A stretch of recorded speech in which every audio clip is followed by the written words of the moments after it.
Hello, and welcome back to Coin Lady channel. Feedback on the Fidelity ETF is being sought by the SEC. So that you don't fall for Michael's Flair smart contract sales pitch, we're going to go over some clickbait with inaccurate and misleading facts. Next, the BIS has some big news to share about their digital currencies. They are moving at a breakneck pace, as stated in the document we're going to review. They expect everyone else to follow suit. Thus, let us not delay any longer and get right into things. Digital currency. It has a margin of error of 1.81% at $38,689. It's a theory that earns 2 thumbs up and returns over 2,000. Reaching a total of $2,096, both landing at their respective dollar levels at 61 cents. XRP is clinging to 5th place. It has risen 7% as of right now. The total market cap of cryptocurrencies is negative, and we achieved the monthly closure we were hoping for, in the 60 to 72 cent range, followed by a surge to approximately 92 cents. The crypto hood is a lovely place. A whopping $1,464 billion shown on the screen before our very eyes. I don't know what to do next. I mean, pay attention to Bitcoin. We're going to start getting bullish as the days pass. We will start with Bitcoin. It's really that easy.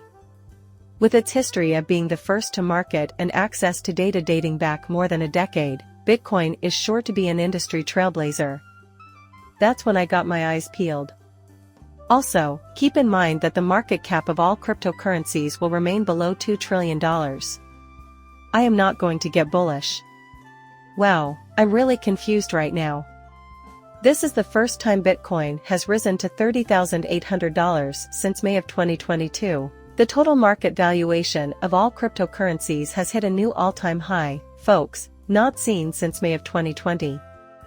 Almost $400 billion has been added to Bitcoin since the beginning of October, extending its value by a little more than a year and a half. Look at this, it's massive. Following a rise in March stock markets around the world, the asset gained about 3% in the last day. The S&P 500 and the Dow Jones Industrial Average both saw 7% increases in pre-market trade, while the stock market index in Europe rose 608 points. It opens on Friday with a 0.5%. Looks like this is going to be a major deal. It is a beautiful chart. This is the micro and macro level bullish momentum that Titan and crypto have built up for Bitcoin. This is the chart I can show you. Look at this. In that bullish zone, you can see our current position. Could this be the beginning of the next Bitcoin or crypto bull run? The chart broke out and is now not showing any signs of pushing higher. Evidently, the outcome of this historic climb will be determined by the passage of time.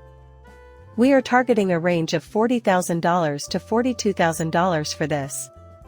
In reality, the range is more along the lines of $34,000 to $36,000, so if this falls back down and retests, Bitcoin is likely to remain within that 36. This just in from Michael at the SEC branch. Regarding the application for the Fidelity Spot Ethereum exchange-traded fund, they invited public feedback. It's fascinating to consider all the information we have about Ethereum, the free past, manipulation, and corruption used to disguise whales. The SEC is trying to promote this ETF for some inexplicable reason. No official word on Bitcoin from the SEC has been forthcoming as of yet. Furthermore, we are completely confused about the nature of Ethereum and its transparency. Can we still call it a security? At one point, was it a security? Because of that primary reason, as well as the lack of transparency surrounding Ethereum, will Joe Lubin of Vitalik Buterin and everyone else involved face legal action? At this point in time, there are only 2 assets in the US that have regulatory certainty, and I don't see an ETF for Ethereum coming unless anything changes. But then again, this is crypto, so anything can happen overnight. Ripple was the pioneer. Bitcoin was the second cryptocurrency after Gary Gensler publicly said that it is not a security, approximately 2 months or 6 weeks ago. At least with XRP, we have some idea of where things stand thanks to the courts, but when it comes to Ethereum, we have absolutely no idea. Michael Saylor, he appears to be the most intelligent man on the planet. His Bitcoin investment has yielded gains of nearly $1,426,490,693, although the cryptocurrency has not yet surpassed its all-time high. Many people, including myself, found amusement in his antics, but we all knew that Sadler would ultimately come out ahead because Bitcoin is here to stay. The amount of money invested in Bitcoin is simply excessive. Bitcoin is being considered as a store of value, competing with gold DJ, and the institutions will eventually invest in it. Hiring Pete DeVos. This is significant. For a long time, we have been anticipating this. Here we are discussing intelligent contracts. Flecked networks are being used for embedded beta testing. Look at this. Claiming to be an effort by Flare network teams, the Assets projects aim to bring native support for smart contracts to networks that currently do not allow them for cryptocurrencies. Flare users will be able to mint these tokens as part of the project and combine them with smart contracts. I am pleased with the direction this is taking. In this, we will observe Bitcoin and XRP interacting. Here's the full piece that discusses the beta test, its launch, and their plans to grow it up. Things are going to get really big from this. You guys have been keeping us waiting for this for a long time, folks. At long last, it has here, and then this happens. Just after the SEC's closed-door meeting on November 30th, Ripple released 500 million XRP from escrow, leading to several misleading press articles regarding the cryptocurrency. Ignore this and call it what it is, excellent and delicious. With every click, Ripple releases XRP from escrow. A closed or SEC meeting is unrelated to this. Not a single thing. Everyone knows this is coming, but it's just Ripple being Ripple. Still, it appears like every month we see headlines or clickbait articles addressing this, even if it's simply not accurate. That is incorrect. This is significant, central banks. This is the most important thing to keep in mind when studying Ripple, their dealings with digital currencies issued by central banks, and the partners they have. Furthermore, it is known that Ripple was present in the same room as Augustin Carstens at the BIS Brad Garland House. About 2 weeks ago, on November 15, 2023, Christine Lagarde was at the International Monetary Fund, IMF, where she was also the head of several major central banks worldwide. The article discusses the development of sovereign money and the design and implementation of central bank digital currencies. It mentions that 9 countries have officially established such currencies, while over 100 are in various stages of design and implementation. The Federal Reserve System, FSB, and the Bretton Woods Committee, or should I say, she said BS, are leading the charge on digital currencies and their standards at the central bank, and they have now admitted that a new era of money is plainly on the horizon. Ripple is collaborating with 5 of the 9 nations that have already created CBDCs, while the remaining 100 are in different phases of the process. About 20 are known to be Ripple's size.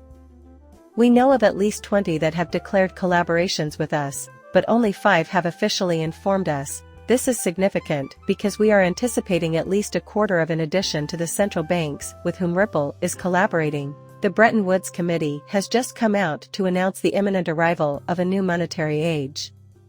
See this paper here. Here we go. Scrolling down to his article, which I read earlier today, it's going to be a fascinating piece. And it says right here, I'll double check, that they're expecting a lightning-fast scale-up for this. As you can see in the highlighted area at the bottom right of your screen, it states it all in the conclusion section. The development of digital currencies is advancing at a quick pace, with several countries' central banks already far into the process of creating their own digital currencies, but only a small number of these institutions have formally launched the CBDC. With so many pilot launches underway in various central banks' proof-of-concept testing, this figure is certain to increase at a rapid pace. Our analysis of these projects reveals that creating and executing a CBDC is driven by common goals. In the eyes of many, a CBDC is the spark that will ignite a nationwide movement toward more robust and efficient payment systems, and to encourage innovations in the private sector. As a means of preventing the official sovereign currency from being supplanted by other sovereign currencies or private sector alternatives like cryptocurrencies or private stable coins, central bank digital currencies are also considered crucial. Therefore, everyone, what on earth are we seeing? Sovereign currencies will persist, as I've said for a while. The governments in question will retain full control of the funds. That is why Bitcoin will remain a store of value, similar to gold, and not the standard. If the Federal Reserve does not intend to hold the US dollar as its digital currency, then these nations will develop their own CBDCs as a means to eliminate counterparty risk and connect their respective central banks' digital currencies. A neutral asset will serve as a link between the two systems. XRP is undoubtedly among them. Don't misunderstand me, XRP won't be the sole one. There will be a lot of moving parts, and there will be a lot of ways the money can flow, but these countries will preserve control of their money and keep tabs on everything going on within their borders. This news is huge. In the next monetary age, CBDCs will play a significant role, just as Bretton Woods and the BIS have acknowledged. It's all over today. Please like and subscribe my channel. See you later, bye.